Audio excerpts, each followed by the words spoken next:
Translation. The Lord's arms are the productive fields for the great demigods and other leaders of the living entities who protect the general mass. Please repeat.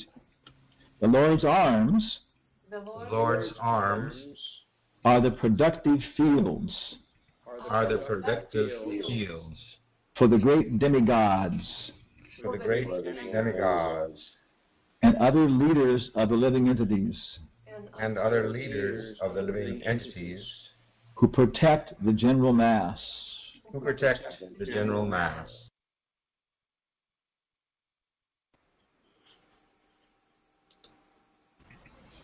Okay. Okay, Maharaj, we did it. Thank you so much. Wow. And so on the PowerPoint show, we got a picture. We're looking for a picture. We took a picture of Bhishmadev. Photo of Bhishmadev talking to the Pandavas and everybody else. And of course, in the prayers that in the chapter 119, then it says, then that person, Bhishmadev was giving instructions on how the king should protect the people to Yudhisthira. And then it says, and then that man who protected thousands of people on thousands of battlefields then became silent, and like the birds at the end of the day, like that. So Bhishmadev, of course, is a very example of proper Kshatriya and trying to do his very best in all this difficulty to protect everybody like that. So of course, this is again the Lord Brahma is explaining to Narada Muni how everything works, how Krishna is manifest in this world, like that. We're in ISKCON Hare Krishna Dham in Houston, Texas right now, and it's very interesting. Administration it's spread everywhere. Tamal Krishna Maharaj bought an old church, and in a kind of lower income area. Not so low, higher, upper lower, or higher or lower middle. But a lot of light industrial places, auto body repairs and furniture shops. And so they don't care if we make noise or that kind of stuff. And because it is good perspective administration, now devotees can very easily bought, good-sized pieces of land, put in a lane, subdivided it into six lots. And so altogether there's going to be about, I counted, when it's finished, there'll be something like about 30 individual residences of devotees around the temple area like that. And then across the street, which is 2 lanes each direction, so 4-lane four-lane road. One person died by Krishna's arrangement, and so now the devotees have 2.5 acres, which they've already got all the permits and everything else and leveled it. And they're going to build 3 20-unit apartment complexes over there, with a studio up to 3-bedroom apartments, swimming pool in the middle. And then the city is pretty much forced with that many people to put in the stoplight. So that means if you're an Indian starting your career, actually I know one person here who just finished studying psychiatry, and he and his wife, and they're moving out of the student thing, and he's got a loan from the bank based upon his career, and they're going to buy a piece of property right here, build a house, and they're planning on putting their kid in the primary school, which we're starting right now, right here. We're working on that. I'm staying with the Shubhra and Chaitanya Charitamrita. They're going to work as the principal of the school, and fully curriculum, everything else is the whole plan. And so it's very, very nice. This is administration, but this is all a part of Krishna's body. You can look at it that way. All the administration is going on here. The Lord's arms are the productive fields for the great demigods and other leaders of the living entities who protect the general mass. So if you belong in a community like this, if you grow up in a community like this, you're protected, because across the street is your school, where you go to school, there's playground, there are different events going on all the time. The Brahmanas are organizing dramas, plays, competitions, special events. And so, this is all a part of Krishna's arms, and it's describing different parts of his body like that. So it's a very, very natural meditation. And my experience is that hearing it again and again, I actually do see the world differently. I begin to see it in a much more, personal sense, that behind everything there is something. go ahead here. Prabhupada's purport. This important verse, it's interesting, I find it interesting, Prabhupada says this important verse. This important verse of Srimad Bhagavatam is corroborated and nicely explained in Bhagavad Gita 10:41-42 as follows. Yad yad vibhuti mat sattvam Sriman urjitam eva va tad tad eva vagacha tvam mama tejom shasambhavam atava bahunaitena kim jnatena tavarjuna vishtabyaham idam kritsnam ekanksena stito jagat. Yeah. And so Prabhupada says, in the purport, there are many powerful kings, leaders, learned scholars, scientists, artists, engineers, inventors, excavators, archaeologists, industrialists, politicians, economists, business magnates, and many more powerful deities or demigods like Brahma, Shiva, Indra, Chandra, Surya, Varuna, and Marut, who are all protecting the interest of the universal affairs of maintenance in different positions, and all of them are different powerful parts and parcels of the Supreme Lord. Okay, so that means that some industrialist or some scientist is powerful, empowered, part and parcel. You know? Of course, Bhagavad Gita chapter 10 is Vibhudimat Sattva. You know? These are specific energetic incarnations. Among the beasts, Krishna is the lion.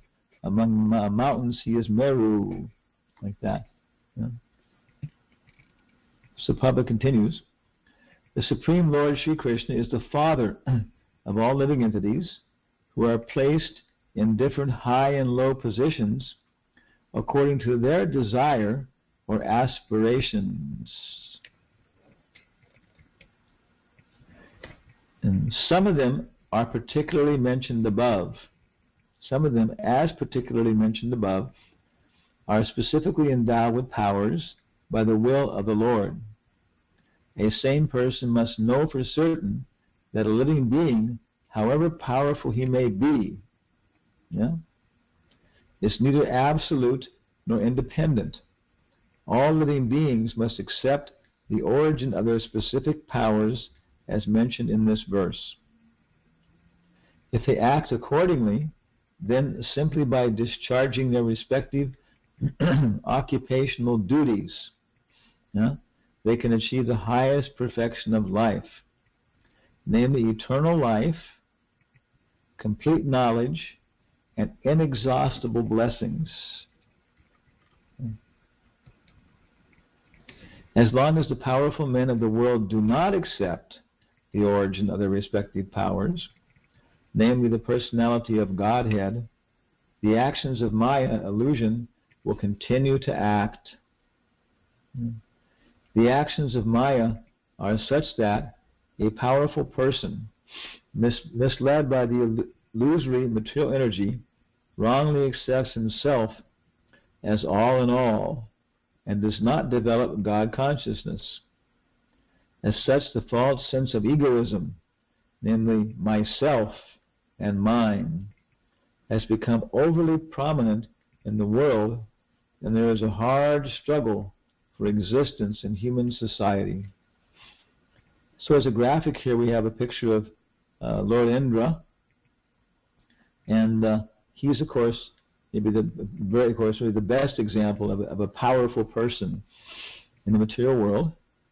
So if we go to the next slide, we see then, of course, the big scene, and of course this is a very famous painting of from the sixth canto, and it describes how Indra had just led the demigods in war against the demons, and had come back to Amaravati, and was sitting there with people playing music, very nice musical group, young virgin girls feeding pearls to the swans, and some different singers, people, and the Nagas are all glorifying Indra, who's dressed in beautiful, white robes, golden crown, receiving pleasant beverages in beautiful celestial halls. So he was receiving so much adoration for his power. Oh, Indra, you've done so much. You're so powerful, to keep the world on the right track. And so Brihaspati came. This is the story, his representative of God, his teacher. And he didn't give him practically any respect at all, no proper respect. So Brihaspati then, go next slide here. So seeing how Indra was just intoxicated with his youth, beauty, knowledge, associates, being praised and glorified by all kinds of people, then Brihaspati, I guess, with a little smile on his face, and just left without saying anything. And so in the picture in the background is very nice, because some people are offering their respects to Brihaspati, and others are whispering about it. And one person right behind Brihaspati looks like Kali Yuga personified, because the 4 yugas actually are people. Other people are watching the dancing girls and don't even notice. So this is very famous example of how somebody becomes intoxicated by the power and thinks that he is the source of all this result, that is his power, and doesn't give proper respect to Krishna or Krishna's representatives in various ways like that. Then Prabhupada continues, the intelligent class of men therefore must admit the Lord as the ultimate source of all energies, and thus pay tribute to the Lord for his good blessings. Simply by accepting the Lord as the supreme proprietor of everything, since he is actually so, one can achieve the highest perfection of life.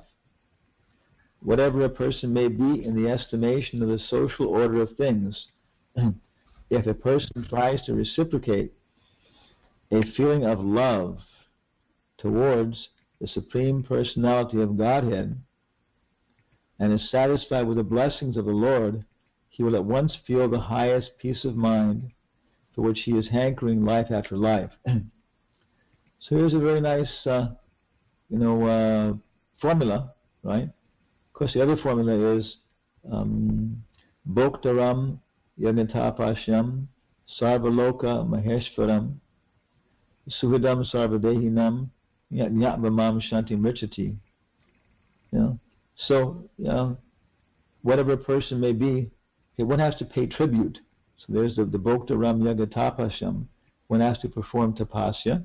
And so this is for Krishna, Bhoktaram Yagnatapashyam Sarvaloka Maheshwaram.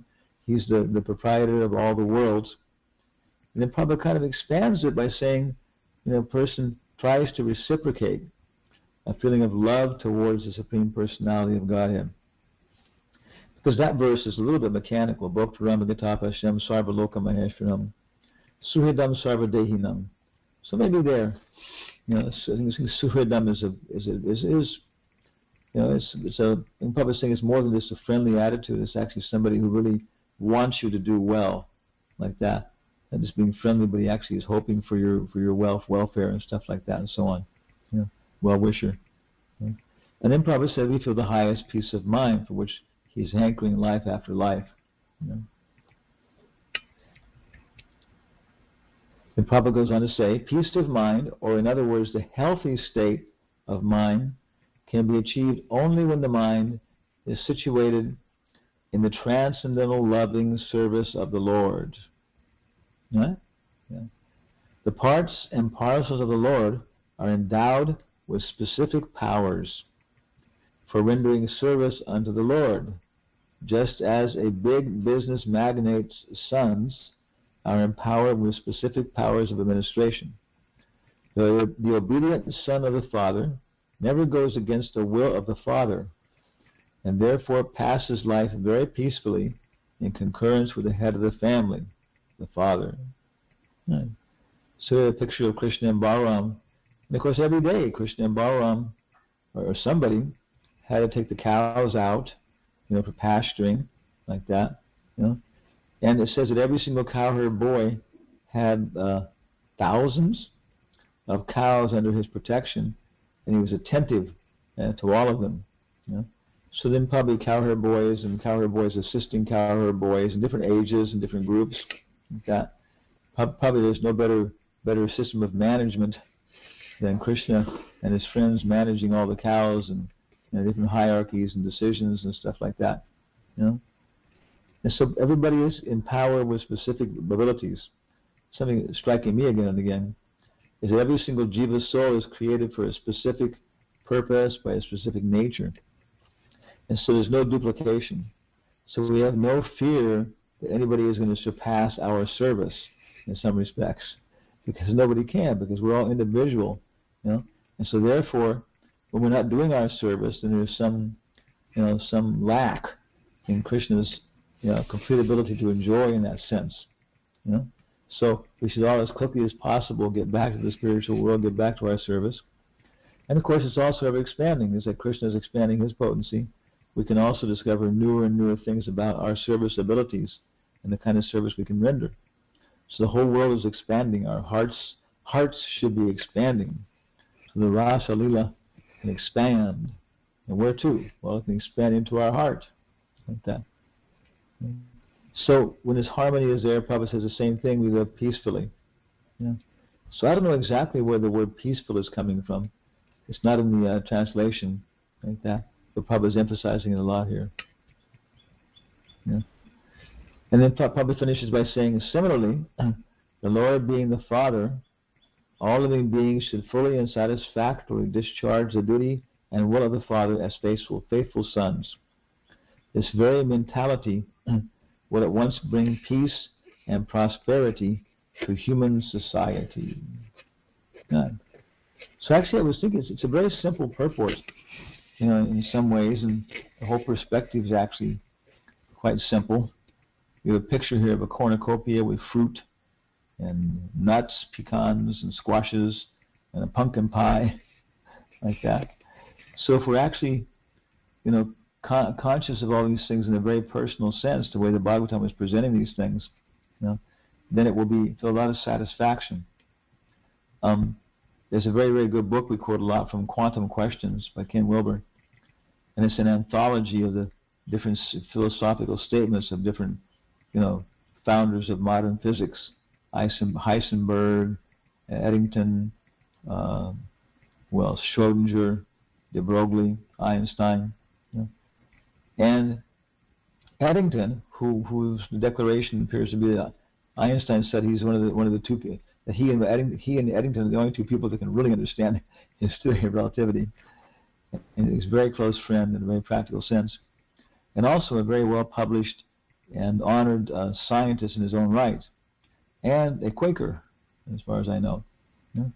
So he had many very nice citations and very nice philosophical discussions, for supporting these theistic ideas. And he says that the anthropomorphic idea of some primitive person, even though very primitive, is probably much more accurate description of reality in the ultimate sense than the very sophisticated metric equations of the physicists, like that. He says that again, that the physicist who believes that everything is a product of quantum mechanics, must believe that his wife is actually a rather sophisticated differential equation, like that. So making this point that physics is only designed to deal with certain things, and it's okay. It's all right. Chemistry or something like that. It's not designed to deal with everything. And even the way it does deal with things, he's pointing out, is very mechanistic. Even Schrödinger, one of the big Nobel laureates, said the same thing. He said physics is the youngest of all the different sciences. And so we should look to other sources, other ways to describe things, for different purposes like that. So for creating reawakening our personal relationship with Krishna, for trying to reciprocate a feeling of love for Krishna, this pantheistic description being given by Lord Brahma and everything else is just so natural. You know? Again, we're looking out the window, and there's one devotee here in Houston, Amarendra. He's a very nice guy. He's always kind of sarcastic guy. He's an older guy. He's always joking, Indian fellow. But he has a good-sized gardening business with a lot of Mexican fellows as his gardeners and stuff like that. So he does all the work for the temple. And for the opening, they're planting all these marigolds and rose and different kind of flowers.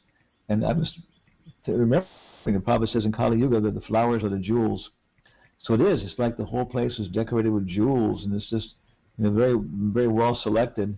So it creates this very, very beautiful, spectacular arrangement like that, and so on. And so this is all Krishna. Krishna's smile, Krishna's beautiful hair, Krishna's breath. You're going on and on like that. Even Krishna's genitals. Everything else. So basically, it's kind of all we have, on this particular show. Thank you very much. So anybody else have any other comments or questions about this verse? It's pretty simple. It's not even a full verse.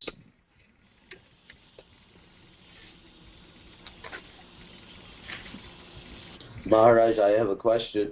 If you can make out my voice. Othello, right? Yeah, that's right. The name of this chapter is Purusha Shukta. Now, the whole description is that of the Virata Rupa. Will we come to some point where what is a Purusha Shukta? The only thing I know is that it's from the Rig Veda. Is a hymn glorifying the universal aspect of the Lord. Can you kind of elaborate? Or is that something we're going to come upon later? Not much. Again, Purusha Sukta, is it Sukta? Purusha Sukta. Yeah, I think it's one of the most famous hymns. Was it Sahasra Shirsha, Sahasra Pat, Sahasraksha? And it's saying that the Purusha has thousands of hands and thousands of arms and thousands of legs. So I think that this just it. That this chapter goes into details of explaining all these different things like that. Now I don't know if they're like specific correspondence between the Purusha Shukta's content and the content of this chapter. I don't know that. I'm not trained enough, but it will be a very nice question to ask somebody who knows the Purusha Shukta. But the basic principles there, that all these things are his arms, his hands, his eyes, his legs, like that. They all belong to the Purusha. Okay, another just a technical question. In the previous chapter, there was several verses where Lord Brahma is describing the Virata or Purusha, and then it breaks into the next chapter. I don't know, it's going to be a silly question, but would it seem like it would have broken a few verses earlier? Because it's like a different subject matter was introduced. Yeah. Somebody, one scholar, in university one time was talking about how many times these chapter divisions were added later by somebody, by acharyas or people like that and so on. That, for example, the Bhagavad Gita, the Mahabharata doesn't have, each kanda is independent. So basically the chapter divisions were added later for somebody, So again, I don't know how they came in or why they came in like that. But definitely, it seems in this case, definitely it's the same content pretty much is just being continued like that.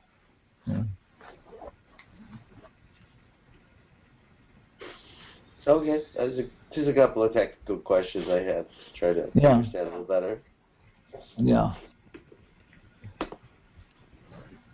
Just to concur, that was the same conclusion that I came to. I had the honor of giving the first class of the chapter, and then was also wondering, geez, Purusha Shukta. Nari, we can't hear you well. Your volume is quite low. Can you hear me better now? A little bit. Yeah, it's fine for me. Oh, okay.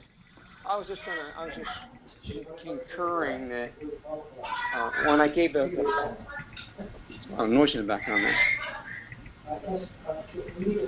Rana, you want to mute that? I was just saying that before I gave the class on the first text of the chapter, I sort of researched around a little bit and couldn't find a tremendous amount of information other than what you already said.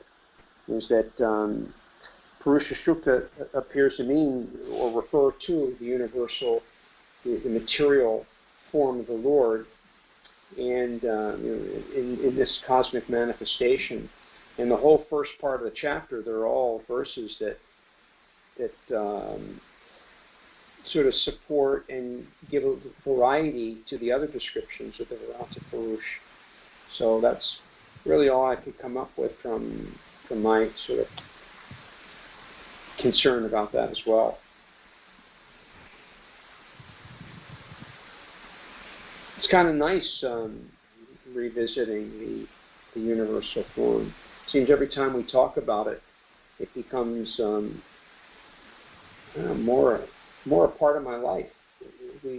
I remember before, after we talked so much about it and had so many classes on seeing Krishna through the material energy, the trees as the hairs on his body, and the sun and the moon as the Lord's eyes, and the clouds as his eyebrows. We started seeing it more and more, and anything that can help us fix our mind upon Krishna is in a personal way, and just perceive and always remember Krishna, never forget him. It is incredibly valuable. So, anyway, my 2 cents. Yeah, and that's the whole point, the whole scientific view. Prabhupada said that the hammer and the sickle, he said we're in favor of the sickle, but he said this hammer is just beating the life out of everybody and everything like that.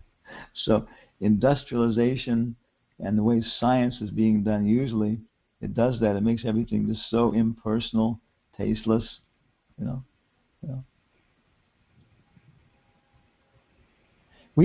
If you want to, I just noticed I have my PowerPoint show since we're talking about administration, we have one show we do which is Hamlet and Arjuna. And if you want to, I can show that. It's popular, very good, and it shows the contrast between these two Kshatriya guys. That'd be great. Yes, please. Okay.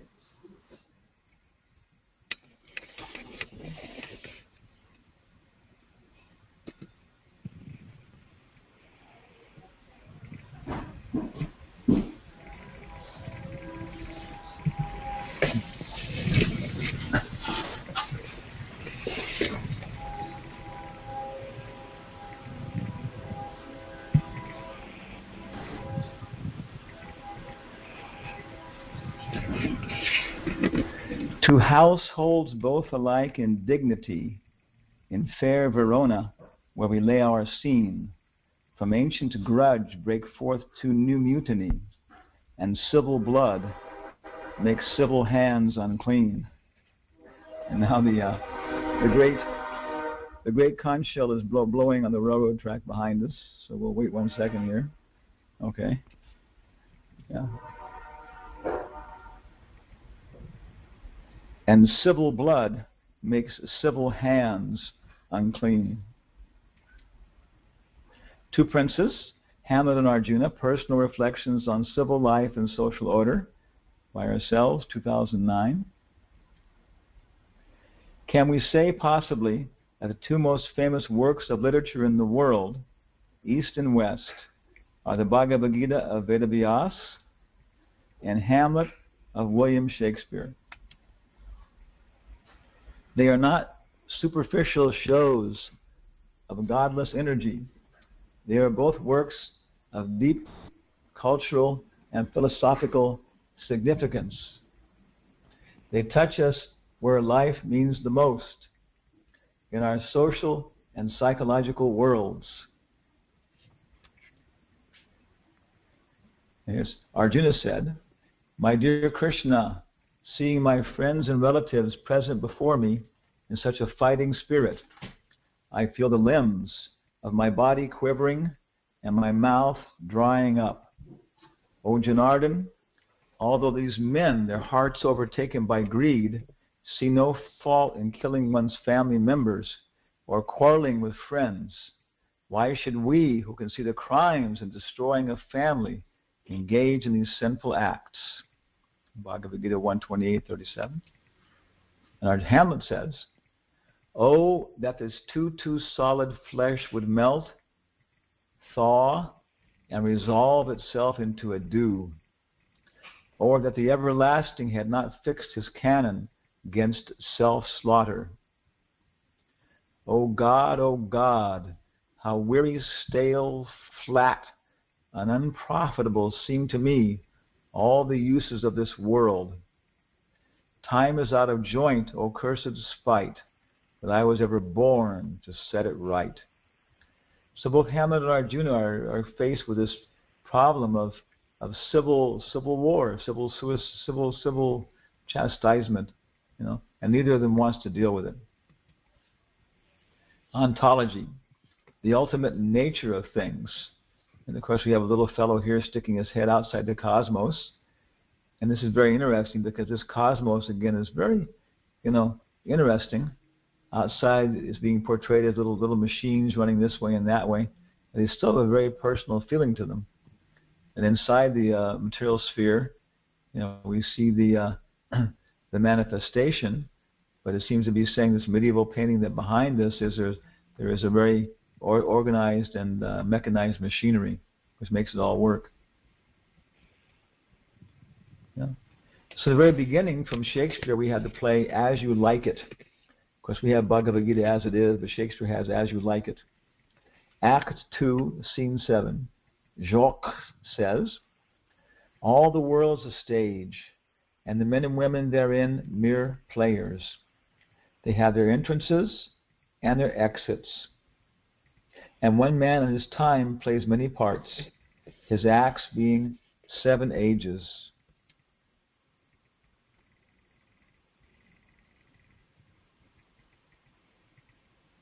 Okay, so you have some pictures coming up. And Shakespeare goes on. At first the infant, mewling and puking in the nurse's arms, and then the whining schoolboy with his satchel and shining morning face, creeping like snail unwillingly to school." So I thought about this, and I could remember that when I would just kind of dawdle my way in a nice fresh morning and hate to go to school. And then the lover, sighing like a furnace, with a woeful ballad made to his mistress's eyebrow. Then a soldier, full of strange oaths, and bearded like the leopard, jealous in honor, and sudden and quick in quarrel, seeking the bubble reputation, even in the cannon's mouth. So, of course, he's talking about a leopard in the mouth of a cannon, but our picture here, we found a cannon in the mouth of a leopard. Okay. And then the justice. So how many people here are in this level? In fair round belly, with good cape on, with eyes severe and beard of formal cut, full of wise sayings and modern instances. And so he plays his part. The 6th stage shifts into the lean and slippered pantaloon, with spectacles on nose and pouch on side. His youthful hose, stockings, well saved, a world too wide for his shrunken shanks, and his big manly voice turning again toward childish trebles, pipes and whistles in his sound. Last scene of all, that ends this strange, eventful history, is second childishness and mere oblivion. So ends teeth, so ends eyes, so ends taste, so ends everything. And of course, we get the picture here from Bhagavad Gita of changing bodies. Exactly the same thing.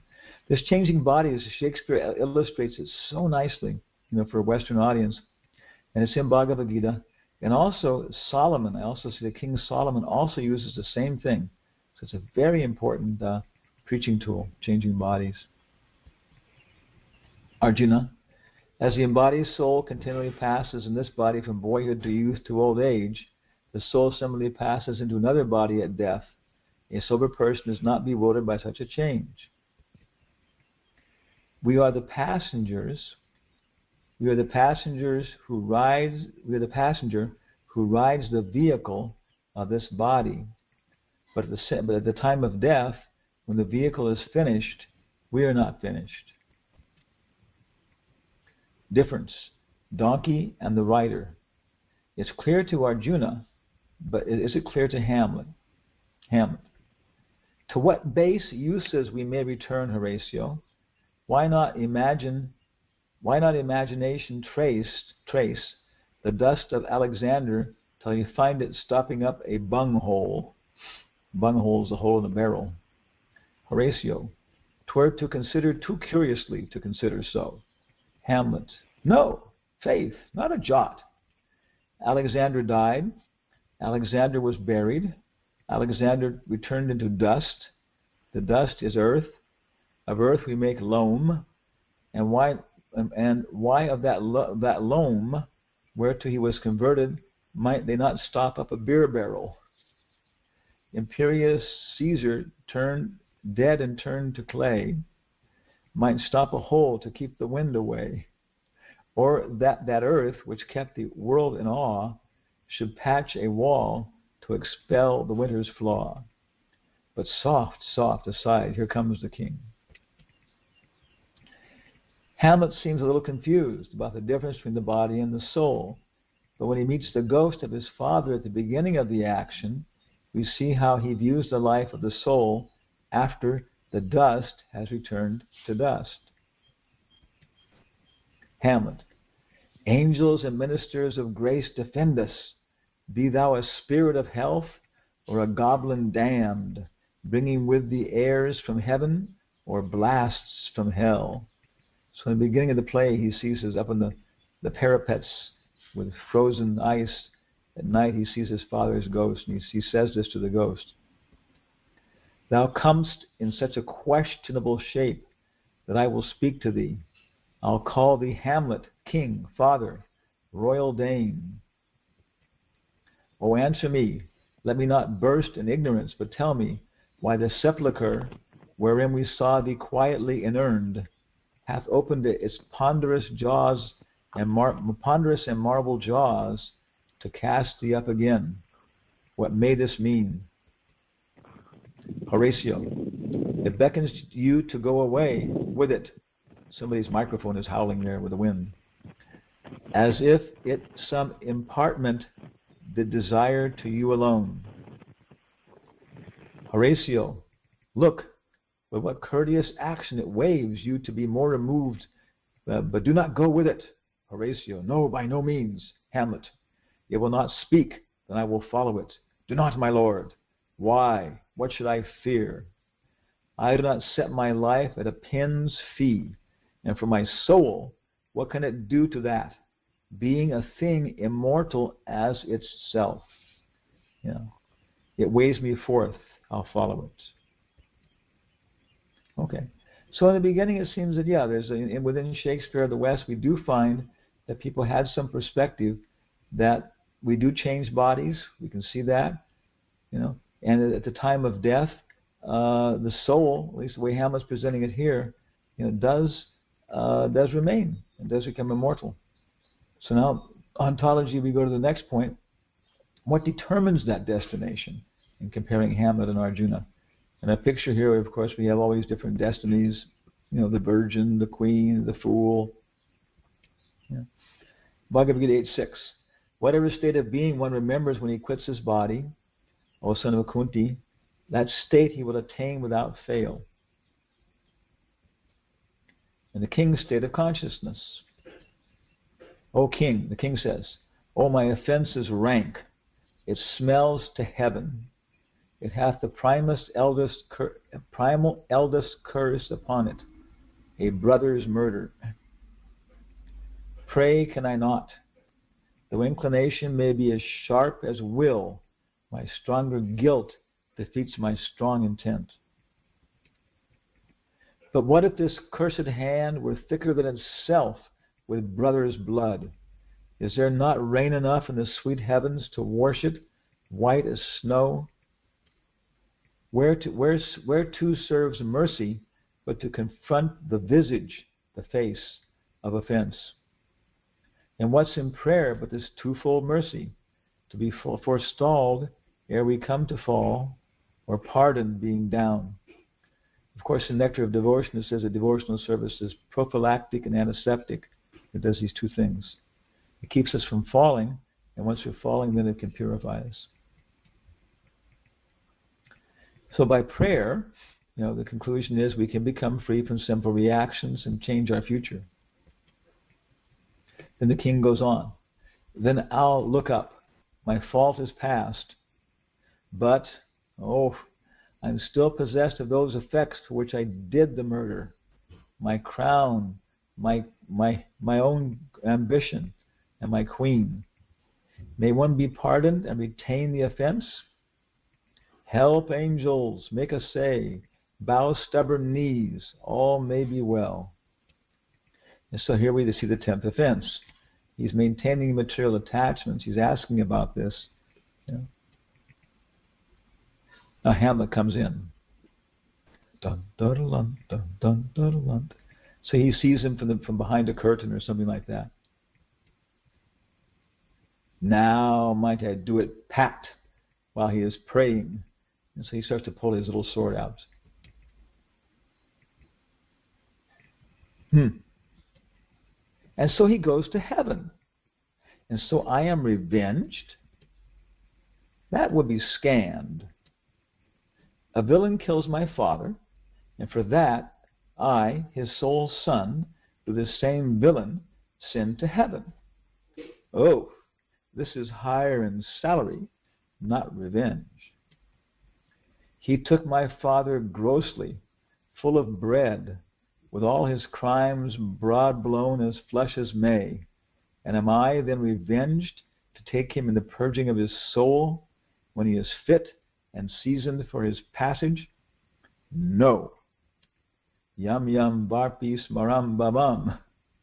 O sword, up sword, and know thou a more horrid intent when he is drunk asleep, or in his rage, or in the incestuous pleasures of his bed, at gaming, swearing, or about some act that has no relish of salvation in it.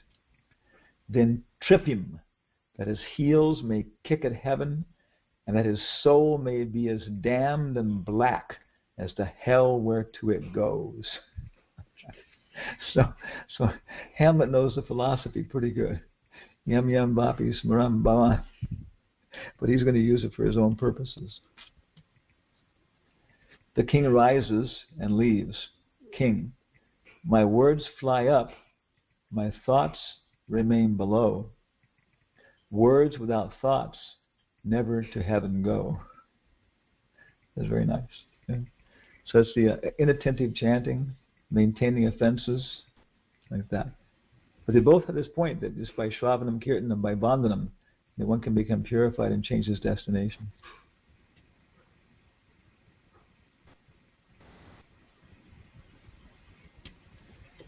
Bhagavad Gita 3.6.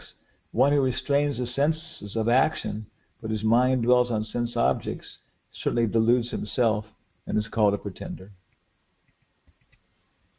Okay. Summary. Both Hamlet and Arjuna face the most difficult problem, separation from ones you love.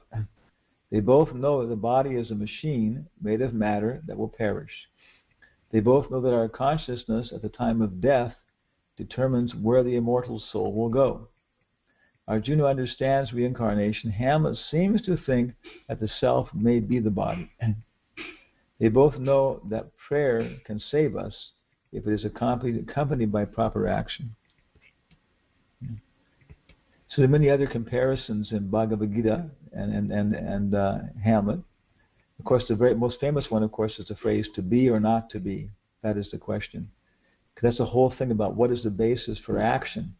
To be or not to be, that is the question, whether it is noble in the mind to suffer the slings and arrows of outrageous fortune, or take arms against a sea of Kauravas by oppose them in them. So that's a very deep thing in Hamlet is, when should we make our choice? How should we make our choice?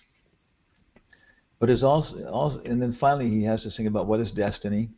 And his conclusion is that everybody has a destiny. You have a karma. And even though it may be cut very roughly, still there are certain limits in life which you cannot avoid. His uncle tried to kill him. He was going to commit suicide. He was thrown off a boat in the middle of the water. And again and again and again, he was tossed right back into this position of having to revenge his father's death. Okay.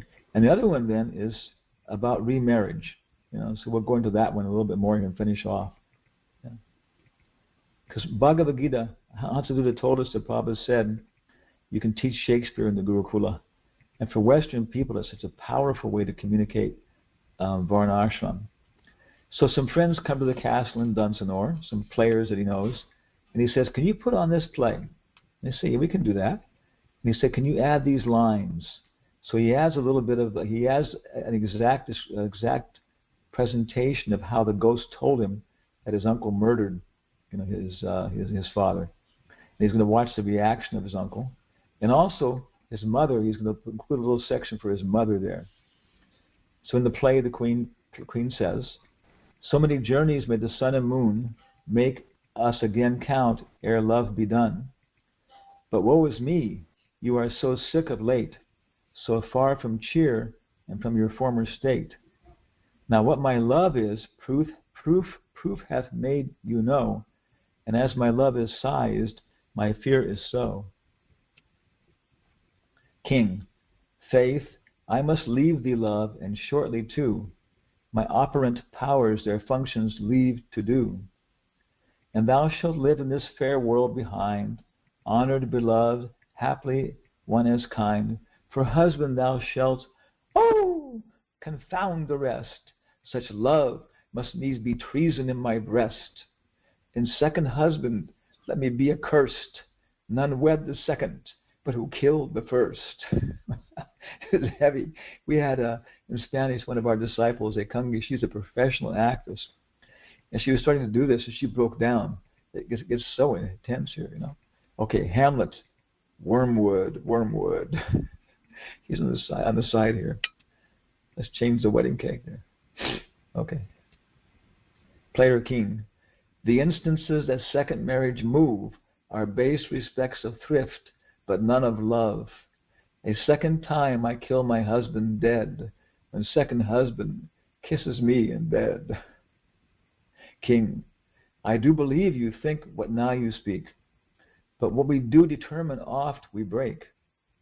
Purpose is but the slave to memory of a violent birth, but poor validity, which now like fruit unripe sticks on the tree, but fall unshaken when they mellow be.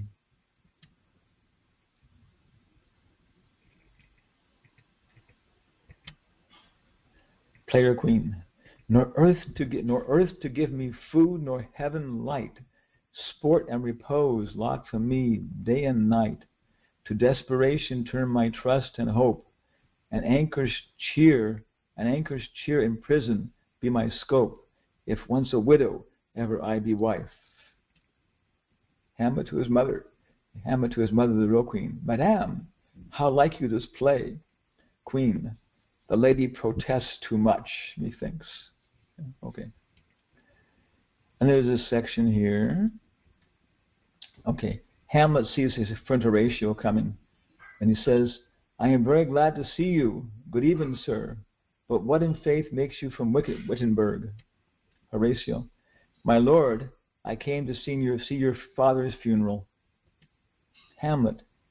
I pretty, do not mock me, fellow student.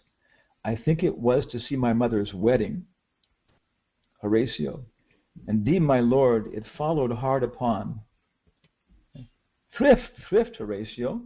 The funeral baked meats did coldly furnish forth the marriage tables. So she was making this very powerful point.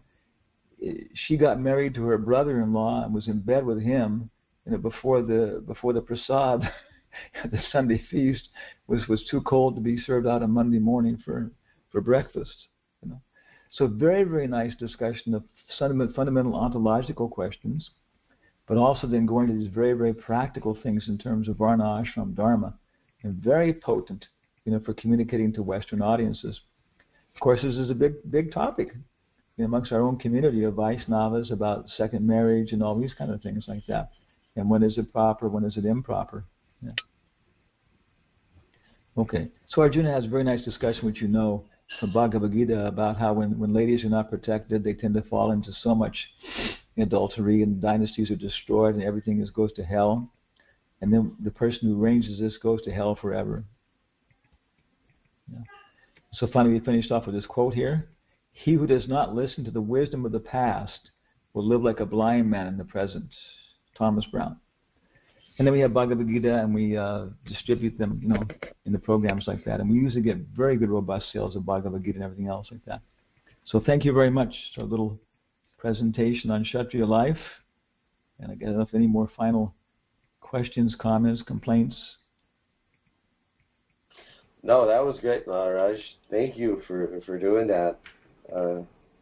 I'll have to admit some of the language of Shakespeare is beyond me. You really need kind of explanation, but you get the gist. 500 years old. Yeah. Actually, it says bearded like the pard, and so we changed that to bearded like the leopard. Yeah. I think Bengali, like Chaitanya Charitamrita, has the same feeling for a modern Bengali speaker. Some of the words are archaic a little bit too. Yeah. But it's so potent, and then you try and put this into Spanish and stuff. We spent, like they say, 2 weeks. We could not find a good translation, with big professors giving us samples. It was not a good translation. There was phrases dropped and things distorted. And when we showed it the first time at our university, Ricardo Palma University, all these professors were so pleased. This is so nice. Yeah. So anyway, there's so much nice work to do with taking this very, very rich descriptions in the Bhagavatam, and then even contrasting with our own traditions. And then people can appreciate this, especially this kind of audience. They know Shakespeare and like this and so on, and they see that it's just as rich and even nice sources. You want to understand these sources then, from India and stuff like that.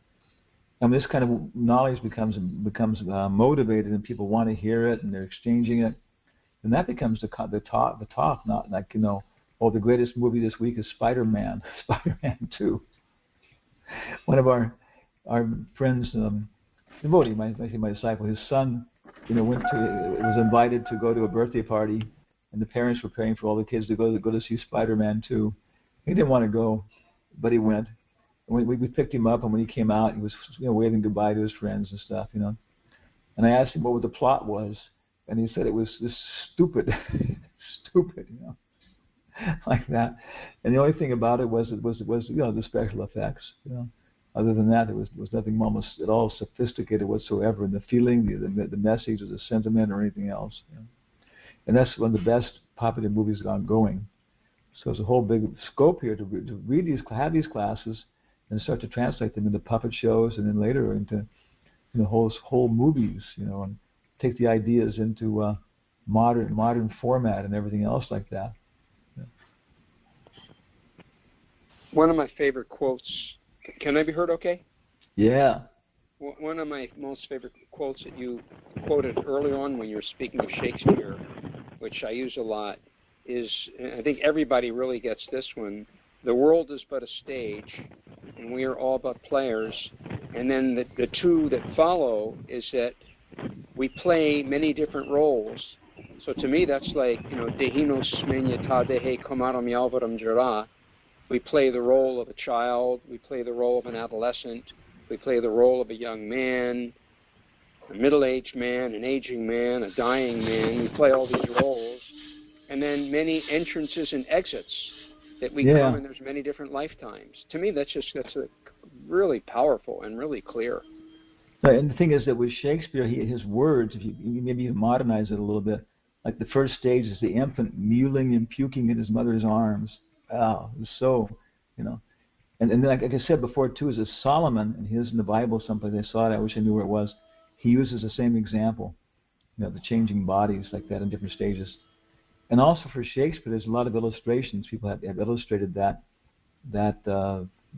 monologue. They've actually drawn pictures of it and stuff like that. Yeah. It's changing bodies. I know it's such a, of course you have a diorama out in Harinam or something. I mean, I've seen so many times it just stops people. They're just going by and one time we had it in Boise, Idaho. Madhu's big diorama, maybe 6 foot tall figures and 40 feet long. So it was right by the bicycle path and heading to the university. And several times I saw bikers just kind of stopping and they would look at it, And then little girl one time was her mother. It looked like her mother and her aunt and her couple sisters went into Borders Books and Santa Cruz, and we were out chanting. And we had a diorama next to us. And she was over like this, kind of like almost touching the figure, saying something. I listened, and she was saying, Grandma, Mommy, Susie, me. And she was just like, right away. Like 10 years old, 11 years old. She was identifying right away, like, where she was and everything else like that, And then the message is very clear. You see, oh yeah, I'm going to look like that someday, Yeah. And so very, very powerful, wonderful tool. And Shakespeare's words are just potent.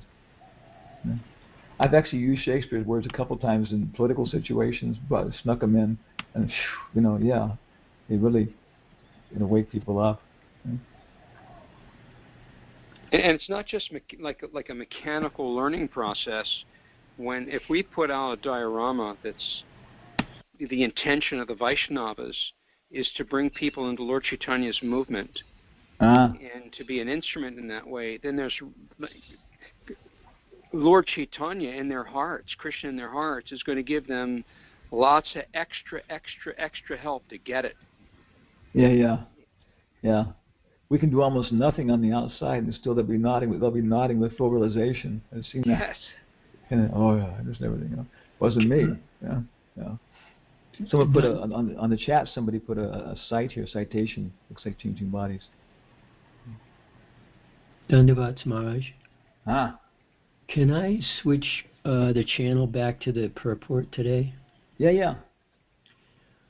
Prabhupada called it an important verse and purport, and it's pivotal, it's seminal, actually, this idea of just recognizing Krishna as the owner of everything, just that one recognition, one can achieve peace of mind, which is rare to be found in this world. Everybody's agitated because they're misidentifying me and mine, and they're struggling for material acquisition. They're competing. So, it's a very pivotal point, and Prabhupada even says at the end that this very mentality will bring peace and prosperity to human society. And I've been watching these some of these Christian videos recently. There's guys that are, actively trying to establish some kind of theistic point in the public eye, and they're very interesting, their approach. Anyway, most people, what I found after watching some of this stuff was, it's not just Darwinism and science that is systematically breaking the faith of people in this educational system. It's what makes people their aversion for God is, they're attached to sinful activity, and they don't want moral accountability. So, that's a big stumbling block, in the recent times. And, but in one of the evangelists, he was saying he's been doing this for 16 years, and he finds that it's almost useless, even if he convinces somebody of, that God's the creator. But according to this purport, if someone does accept God is the Father of all living entities, that everything's coming from Him, whatever power, whatever acquisition we have is coming from Him. If we simply act out our position in society, as you mentioned in Hamlet. Everybody has a role. If we all, in concert with that idea that everything is coming from God and that everything should be done with that consciousness, that corrects the whole thing. But it's a very hard, that's a very hard thing to establish in today's society, where everybody's so caught up in private property and, I've worked hard and this is mine. Yeah. So that's why Prabhupada's saying half my work. That the devotees can make, even in Kali Yuga, they can make the Varna Ashram Dharma tasty. Mm-hmm. Like I was mentioning, like every single grihastha, maybe even candidates, should watch The Taming of the Shrew, with Richard Burton and Elizabeth Taylor. It's like they were born for those roles, and you see the whole thing, and it's like it's tasty, it's funny, but at the same time it's really touching, And so that's mode of passion, pretty much, But at least it gets them to that level. I have to think about somebody else, and so on, and then from there, okay, they can make progress. So, that aspect that like what you're saying is just like. Prabhupada says they're all dog condemned, right? They're all dog condemned. So the devotees, they figure out what is the best way to get Varna Ashram installed in the most economical sense, so that people can at least become human beings, and they can start getting more and more sukriti. And then they're not going to get it in this lifetime, but we've given them a lot of background, and there's a good chance they'll take birth in a religious family in the next lifetime. Yeah. Anyway, it's profound. It's very simple, but very profound, the purport today. Yeah. It's interesting. I was in this important verse, I guess there's no unimportant verses. Yes, it's the peace formula, right? Bahunai Bhuktanam Vigatapasyam, Loka Sarvaloka Maheshwaram, Suhridam Sarvadehinam. Reciprocating friendship with Krishna, like that. Hamlet, on the other hand, Hamlet mostly was, even Arjuna. Arjuna is really concerned about going to hell and all that kind of stuff in the beginning. In the beginning, he doesn't have that feeling of trying to reciprocate love with Krishna. He doesn't even really understand that Krishna is in control of the karma in a personal sense. And of course, why do you want to even deal with Krishna unless there is some kind of love or something like that? You're feeling, okay, he's not just, he's the big lawgiver in the sky. Okay, I'll deal with him. And you don't even need to have a personal relationship. You just have to know what the law is, like that. But he's given us everything. He's giving everyone. He's maintaining everyone. I mean, it's very simple. But it's profound when you start to, meditate on that. It's, that, our next breath is His grace. It's just, it's profound. Then beyond that, by going through it again and again, the analogies, it's also explained. More and more details given about how, in the third canto, on and on like that, fourth canto, how every breath is coming. And so music, Gandharva Veda, develops more and more, so you really appreciate, all the depth and the symmetry and, the organization, that's behind the whole thing like that. But I guess I should go, though, because it's almost after 12 o'clock here, and we're supposed to do some kind of whole thing now with Boston and everything else, I think, like that, So please bless us all here at the inauguration. It's interesting too, because they're trying to do all these Vastu things, sprinkling water with kusha grass and chanting prayers. And there's a lot of Mexican people here, ladies and men, working, workers, and last minute cleaning everything up. So they asked them to please go outside the temple where the Vastu thing was going to be done for the first time with no shoes. And they went outside. You can see they were looking, they're kind of smiling, but at the same time, you see they could appreciate. Yeah, this makes sense. And the guys are blessing their place, and they got a priest, and they're carrying their statue of their Jesus around, and they got a little girl carrying their Bible on a book. It was they were just they enjoying it. At the same time, too, they appreciated. This is a cool religion. This is God's a person. God's got a book, and little girls are nice, and it was very, very, very natural, like you're saying, that people are appreciating the thing like that. And then of course they go back to work and they're feeling something. We're not just working for money here. This is it's church, special church. And I'm going to buy a book before I leave today. Okay, Hare Krishna. Thank you so much. Thank you, Maharaj. Thank you, Maharaj. Thank you, Maharaj. To be or not to be. Uh, Thank you, Maharaj.